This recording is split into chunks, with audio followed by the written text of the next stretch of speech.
Hello students, आज मैं आपको इस वीडियो में प्रश्नावली 5B का सवाल संख्या 20 बताने वाला हूं, जो दिया है कि दो समांतर श्रेणियों का सार्वधातुक समान है यदि इनके 100वें पदों का अंतर 100 है तो इनके 1000 में पदों का अंतर क्या होगा।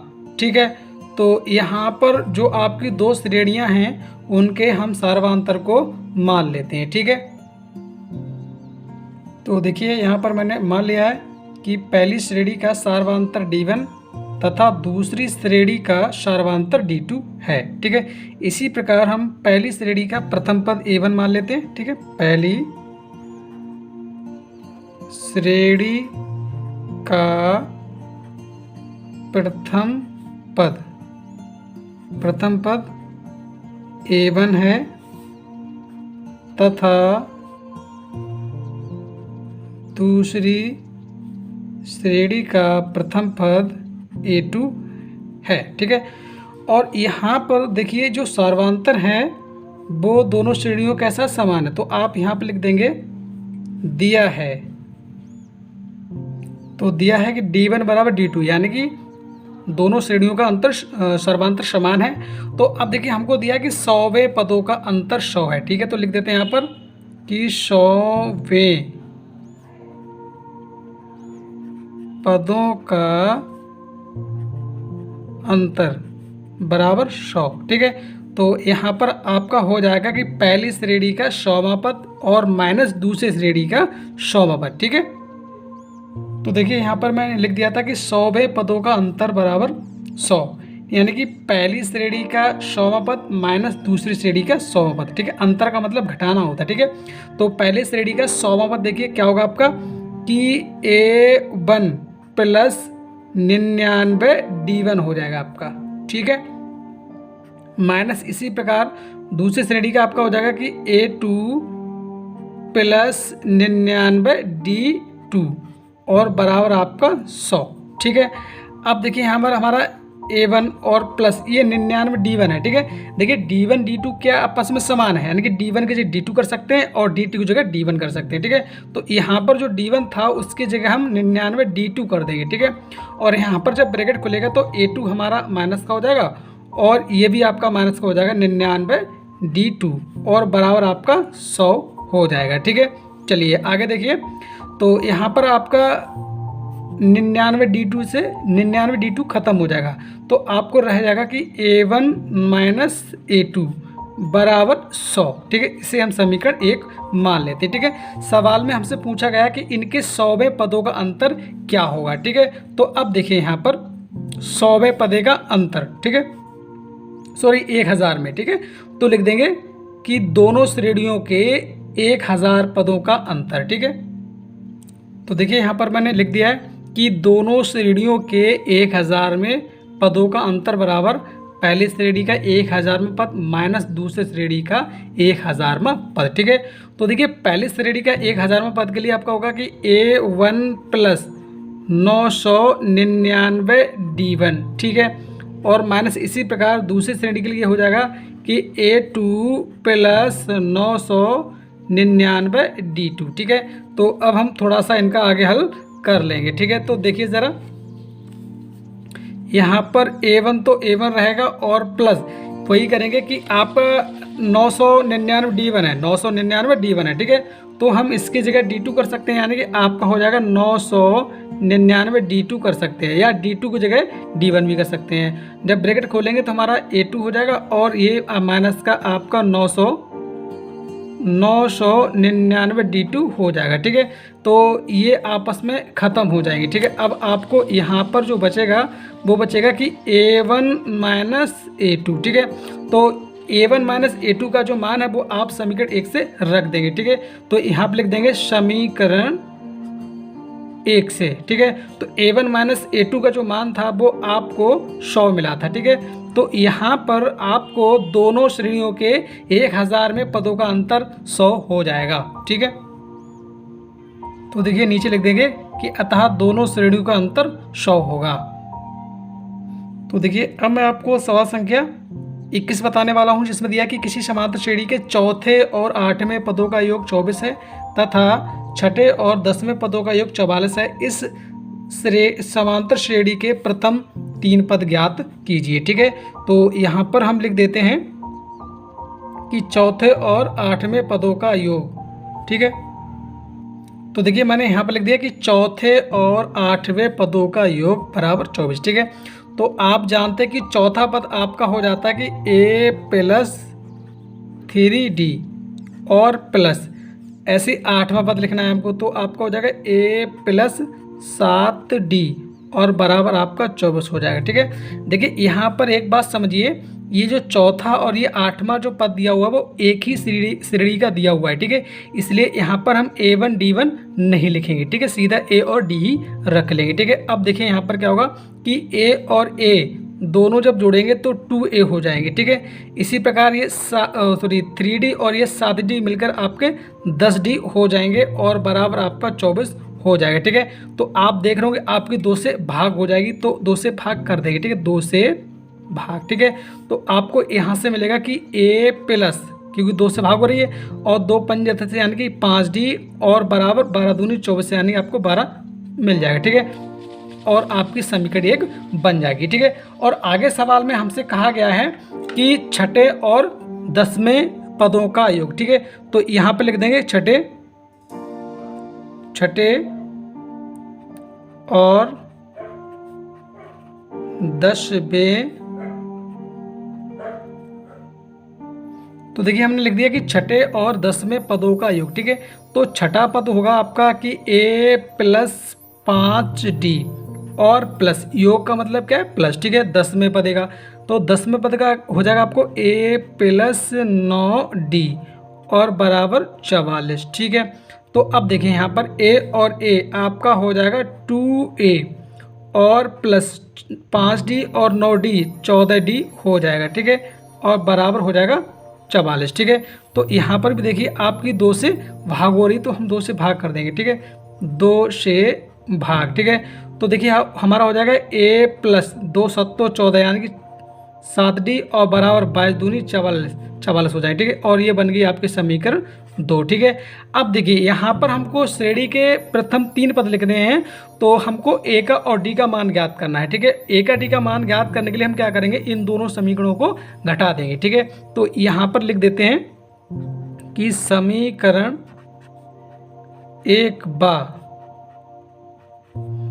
2 को घटाने पर, 2 को घटाने पर। ठीक है, तो हमारा हो जाएगा a प्लस 5d बराबर 12। ठीक है, और नीचे दूसरा समीकरण दिया है कि a प्लस 7d बराबर 22। ठीक है, जब हम घटाना करेंगे तो नीचे वाली समीकरण के चिन्ह बदल जाएंगे, यानी कि सभी प्लस थे तो सभी माइनस हो गए और a से a हमारा खत्म हो जाएगा।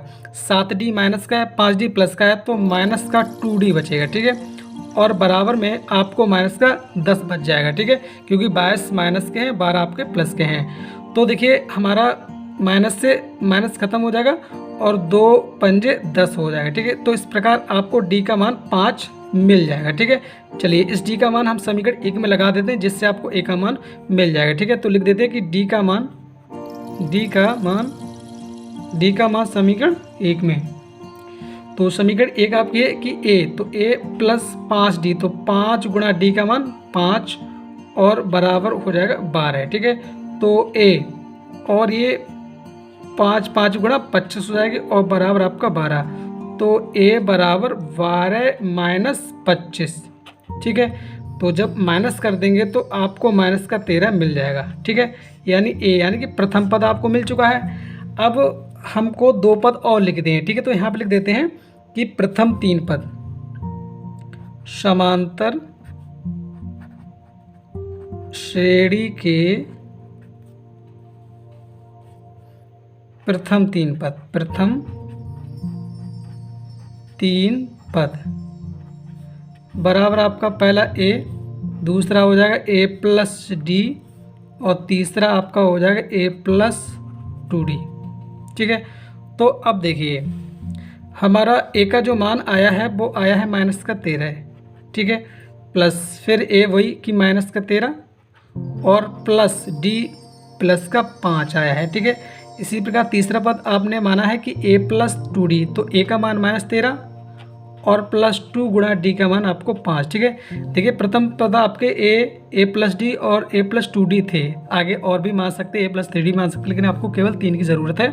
तो अब देखिए आगे कि माइनस का 13, अब देखिए ये 13 तो माइनस का है, 5 प्लस का है, तो आपको माइनस का 8 मिल जाएगा, ठीक है। इसी प्रकार यहाँ पर देखिए 5 दूनी 10, 5 दूनी 10 प्लस के होंगे और 13 माइनस के होंगे, तो आपको माइनस का 3 मिल जाएगा, ठीक है। तो इस प्रकार आपके समांतर श्रेणी के प्रथम 3 पद हो जाते हैं।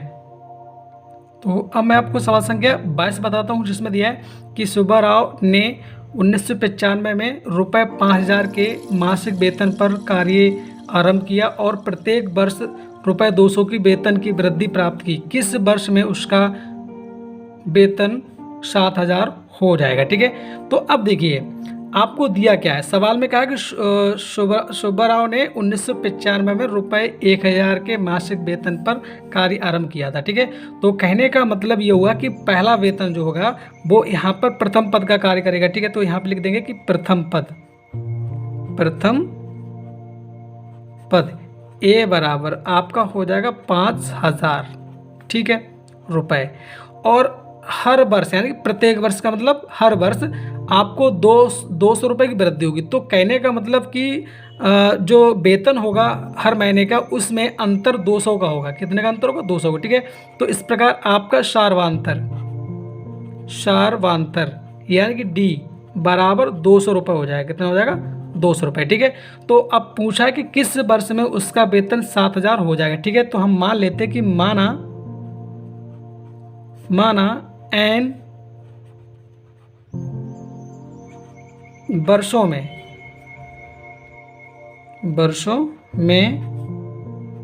उसका वेतन 7000 हो जाएगा, 7000 रुपये हो जाएगा, ठीक है। तो कहने का मतलब ये हुआ कि हमको यहाँ पर एनवा वर्ष वाला सूत्र लगा देना कि एनवा पद वाला, ठीक है, एनवा पद, ठीक है। तो बराबर आपका होता है कि ए प्लस एन माइनस 1 और डी हो जाएगा आपका, ठीक है। तो एनवा पद जो होगा वो आपका कितना होगा? 1000 होगा, कितना, सॉरी 7000 होगा। कितना हो जाएगा आपका? 7000 हो जाएगा, ठीक है, 7000। और बराबर ए का मान आप रख देंगे 5000, ठीक है। और प्लस एन यानी कि हमको निकालना है, और डी एन माइनस 1 गुणा डी आपको दिया हुआ 200 रुपये, ठीक है। तो ये जो 5000 होगा वो 7000 में से माइनस हो जाएगा, यानी 7000 माइनस 5000 हो जाएगा, और बराबर आपको रह जाएगा एन माइनस 1 और गुणे 200, ठीक है। तो यहाँ से 7000 में से जब 5000 माइनस होगा तो आपका 2000 बच जाएगा। कितना बच जाएगा? 2000, और बराबर में आपको हो जाएगा एन माइनस 1 और गुणे 200, ठीक है। तो अब देखिए यहाँ पर 2 जीरो से 2 जीरो खत्म हो जाएंगे और 2 ढाई के 20 यानी कि 10 हो जाएगा, ठीक है। तो यहाँ पर आपको 10 और बराबर एन माइनस 1 हो जाएगा, ठीक है। जब आप एन का मान निकालेंगे तो एन का जो 1 होगा वो इस ओर आके प्लस का हो जाएगा, यानी एन सॉरी 10 प्लस 1 और बराबर आपका एन रह जाएगा, ठीक है। तो कुल मिला के आपको एन बराबर 11 हो जाएगा, ठीक है। तो कहने का मतलब ये हुआ कि उसका वेतन 11 वर्षों में 7000 हो जाएगा, ठीक है।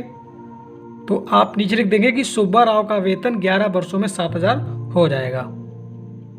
तो अब मैं आपको प्रश्नावली का लास्ट सवाल 23 बताने वाला हूं, जिसमें दिया है कि रामकली ने किसी वर्ष के प्रथम सप्ताह में रुपये 5 की बचत की और फिर अपनी साप्ताहिक बचत रुपये 1.75 बढ़ाती गई।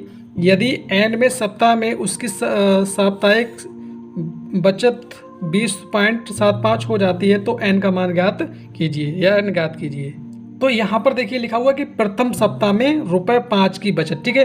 तो यहाँ पर आपको प्रथम पद यानी कि ए बराबर हो जाता है आपको 5 रुपये, ठीक है। और उसके बाद में अपनी साप्ताहिक बचत कितनी है 1.75 बढ़ाती गई, ठीक है। तो यहाँ पर ये आपका सार्वधांतर यानी कि डी बराबर हो जाएगा 1.75 रुपये, ठीक है। उसके बाद एन यानी कि यहाँ पर एनवें सप्ताह में उसका साप्ताहिक बचत कितनी है 20.75, ठीक है। तो यहाँ पर लिख देंगे एनवें सप्ताह में बचत, ठीक है, बराबर 20.75, ठीक है। तो एनवें सप्ताह में, ठीक है, तो एनवें सप्ताह के लिए आपका हो जाएगा कि ए प्लस एन माइनस 1 डी और बराबर 20.75, ठीक है। तो ए का मान जो होगा वो 5 दिया हुआ है और प्लस एन का मान ज्ञात करना है, तो एन माइनस 1 रहेगा और डी दिया हुआ है 1.75, ठीक है, और बराबर आपका 20.75, ठीक है।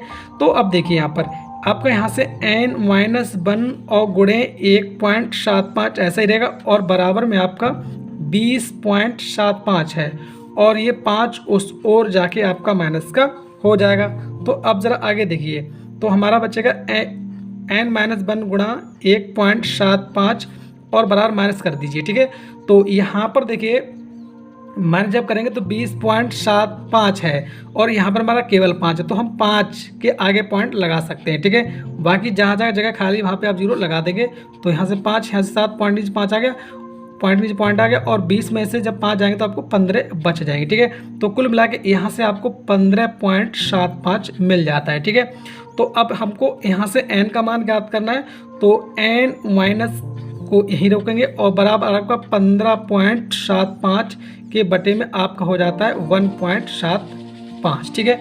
तो अब देखिए यहाँ पर ऊपर दशमलव के बाद 2 अंक, नीचे भी दशमलव के बाद 2 अंक, तो अब हमारा दशमलव से दशमलव खत्म हो जाएगा, ठीक है। तो यहाँ पर हम 175 से 1575 को भाग दे देंगे, ठीक है। तो जब आप यहाँ पर भाग देंगे 175 से 1575 को, तो आपको 9 बार चले जाएंगे। कितने बार चले जाएंगे 9, ठीक है। तो यहाँ से आपको n माइनस 1 बराबर 9 हो जाएगा। तो यहाँ से आपको n बराबर 9 और ये बन जाएगा तो प्लस का हो जाएगा, ठीक है। तो कुल मिला के यहाँ पर n का मान आपका 10 हो जाएगा, ठीक है।